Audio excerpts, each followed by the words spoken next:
सबसे पहले भगवान का शंख चक्र गदा पद्म दिखाई दिए, फिर धीरे से भगवान का श्रीवत्स चिन्ह वक्षस्थल पर भृगुलता के रूप में भगवान ने जो सुरक्षित रखा था।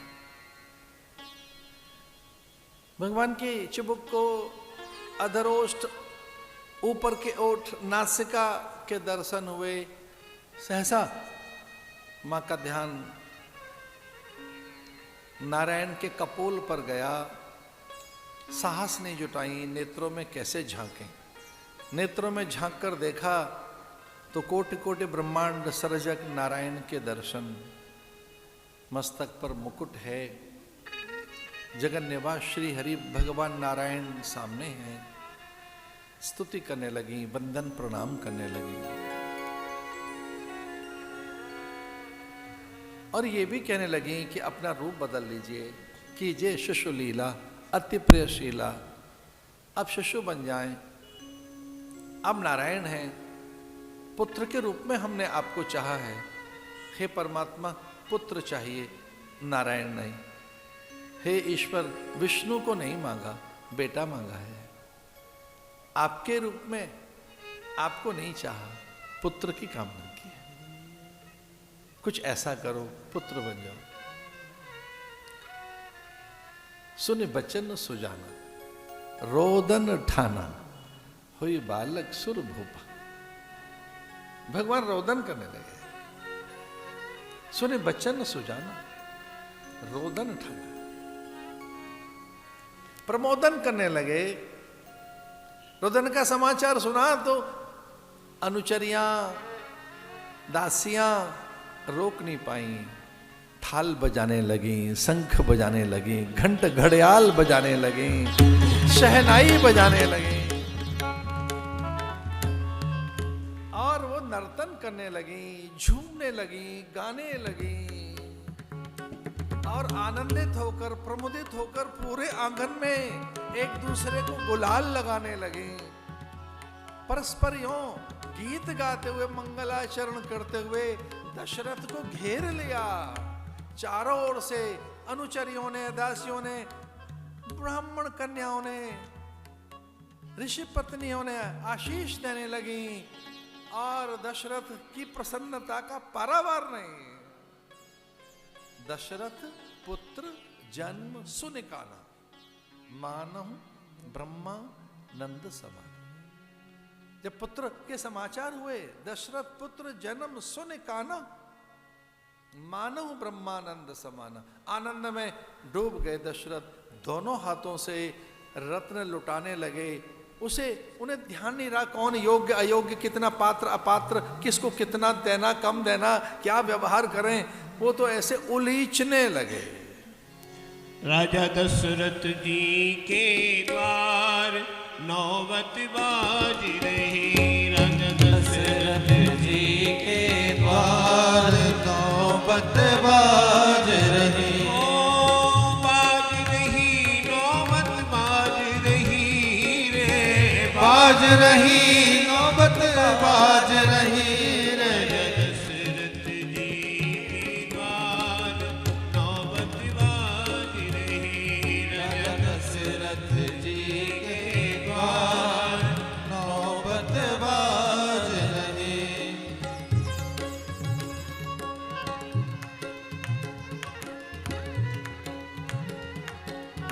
समाचार सुन सुन सखियाँ आई। समाचार सुन सब सखियाँ आई।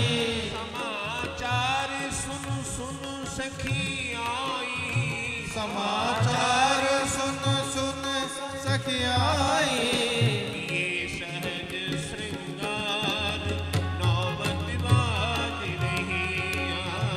ये सहज श्रृंगार नौबत बाज रही।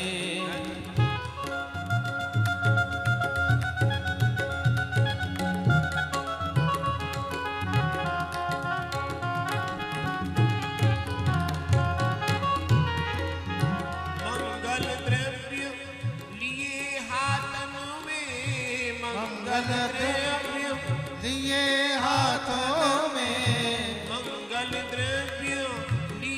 हाथन में मंगल द्रव्य दिए हाथन में, गावत मंगल चार नौबत बाज रही, गावत मंगल चार नौबत बाज रही। अवध में आनंद भय, अवध में आनंद भयो, जय जय राजा राम की। आपको बोलना है जय रमैया राम की।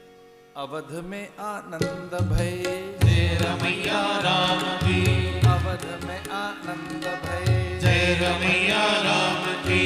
हाथी दिने घोड़ा दिने, और दिनी पालकी, हाथी दिने घोड़ा दिने, और दिनी पालकी। अवध में आनंद भय, जय रमैया राम की। दशरथ पुत्र जन्म सुने का आनंद, मानो ब्रह्मानंद समान। ये प्रसन्नता नहीं है, ये कोई खुशी नहीं है, आनंद। आनंद अलौकिक होता है। जाकर नाम सुनत शुभ होई, मोरे गृह आवा प्रभु सोई। दौड़ कर गए अपने गुरुदेव के यहां, साष्टांग प्रणाम किया। गुरुवर पुत्र हो गया, मैं समाचार लेकर आया हूं। आपका संकल्प फलीभूत हुआ, साकार हुआ, हमारे आनंद हो गया, परमानंद हो गया। वाल्मीकि जो श्लोक लिखते हैं वो अद्भुत है। इसकी एक बार व्याख्या की पूज्य खंडानंद जी महाराज ने, वो मुझे संस्मरण याद आ गया कि एक बार मैं मोती झील में महाराज जी के आश्रम में, मेरे सन्यास का तो शैशव काल ही था तब, अर्ली 80s की बात बता रहा हूं।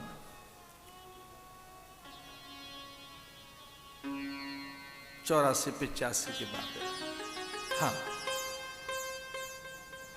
मैं नाम लेना चाहूंगा, पता नहीं क्यों मुझे याद आ रहा है वो नाम। हिसार के थे चौधरी फतेह चंद जी।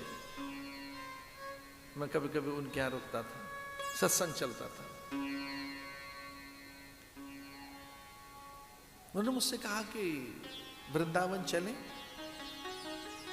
अकारण यूं ही चल। मोती झील ठहरे थे हम लोग, ये वाला श्लोक चल रहा था उस दिन। महाराज ये बोल रहे थे, पूज्य ब्रह्मलीन खंडानंद जी, प्रोद्यमाने जगन्नाथम सर्वलोक नमस्कृतम कौशल्या जनयद रामम दिव्ये लक्षण संयुतम। कौशल्या सुशुभे तेन पुत्रेणामित तेजसा। आहा, इतने प्रसन्न हो गए गुरुदेव जब उन्होंने कहा भरतो एक और बेटा हो गया, नाम के कय्याम यज्ञे सत्य पराक्रम साक्षात विष्णु चतुर्भाग सर्वे समुदितो गुण। पुष्ये जातस्तु भरतो मीन लग्ने प्रसन्नधि सार्पे जाते तु सौमित्र कुलरेभ्युते रव। गुरुदेव नामकरण करने आए,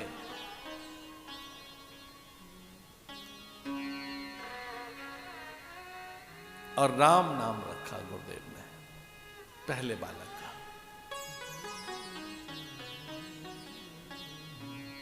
इनके नाम अनेक अनुपा। यद्यपि नाम तो बहुत हैं, मैं नृप कहब सुमति अनुरूपा। राजन, इनके नाम तो बहुत हैं। बहुनि सन्ति नामानि रूपाणि च सुतस्य ते गुरुकर्माणि रूपाणि तान्यं वेद नो जनः। गुणकर्माणि रूपाणि तान्यं वेद नो जनः। वेद आदि के बस का भी नहीं है नाम रखना, क्योंकि मेरा अधिकार है, मैं महाभाग्यवान हूं। इसी लोभ के कारण तो स्वर्ग त्याग दिया, अन्यथा तो मैं स्वर्ग में ही रहता। जब मेरे पिता ब्रह्मा ये कह रहे थे कि जाओ पुरोहित बनकर जाना है, और मुझसे किसी ने पूछ लिया कि ये तो डिमोशन है, प्रमोशन कहाँ है? स्वर्ग में रहने वाले साधु को अब नीचे जाना पड़ेगा, कहाँ? मृत्युलोक में। तो हमने यही कहा था कि जब राम पैदा होंगे हम उनका नाम रखेंगे, उनका यज्ञोपवीत कराएंगे, उन्हें पढ़ाएंगे। अरे ये सुख आपको मिलेगा, राम चेला बनेगा और मैं गुरु।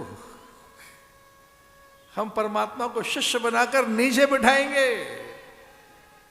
और फिर ऐसी गाथा सुनाएंगे कि वैसा ग्रंथ रच देंगे कि उसके बिना वेदांत खुलेगा नहीं। उसका नाम है योग वशिष्ठ। पढ़ाया आपने? पढ़ना। कोई व्यथा, भ्रम, भय, अल्पता रह नहीं जाएगी। हमें एक और विनय करनी थी आपसे। विनय इसलिए कह रहे हैं कि बड़ा एक कलयुग आया है, आदेश दे नहीं सकते। अब वो तो युग गया कि पहले गुरु आदेश करते थे, अब वो जरा कठिन हो गया है, विनय ही करनी पड़ रही है। एक विनय करनी है आपसे। किसी प्रकार की अलाय बलाय, यंत्र मंत्र, आलतू फालतू की जो बातें कई बार लोग कहते हैं ऐसा हो गया वैसा हो गया, इनसे अपने घर को मुक्त रखना हो और धन धान्य से, लक्ष्मी से प्रचुर अपने घर को रखना हो तो योग वशिष्ठ का पारायण कीजिए। योग वशिष्ठ का अब विश्वास कीजिए, यक्ष गंधर्व किन्नर आपके घर दौड़ेंगे, विद्याधर देवगण अनायासी महात्मा आने शुरू हो जाएंगे आपके घर में, बिना बुलाए, बिना बताए। आपको पता नहीं लगेगा कब आपका संतों से अच्छा संग और उनसे संबंध बन जाएगा आपको पता भी नहीं लगेगा। योग वशिष्ठ लेकर आए। ब्रह्म और गुरु के संबंध है। अरे देखो सही, पढ़ कौन रहा है? राम। सुन कौन रहा है? राम। बोल कौन रहा है? वशिष्ठ। क्या डायलॉग है? दो हैं, लक्ष्मण बाहर, आउट। लक्ष्मण नहीं रह सकते हैं, उसके बस का नहीं है, ये समझना। बहुत ऊंचा ज्ञान है। तो जिन्हें कोई भ्रम हो गया हो, शंका हो गई हो, मन में व्यथा रहती हो, चिंता रहती हो, अनमने रहते हो, चिड़चिड़े रहते हो और बिना कारण गुस्सा आता हो और बाद में पछताते हो, योग वशिष्ठ पढ़िए। घर में ऋण चढ़ गया हो, माथे पर कर्ज बढ़ गया हो, ऐसे ही अपनी दुर्बलताओं में दूसरों को दोष देते हो, अपनी अवनति में, अवनति आपकी है, दूसरों पे दोष मढ़ रहे हैं। तो जिनमें चित्त की, मन की, बुद्धि की दुर्बलता है, नाड़ी दौर्बल लेता है, जिनके घर में किसी प्रकार का अभाव है, भाई हमारी विनय है आपसे, योग वशिष्ठ पढ़।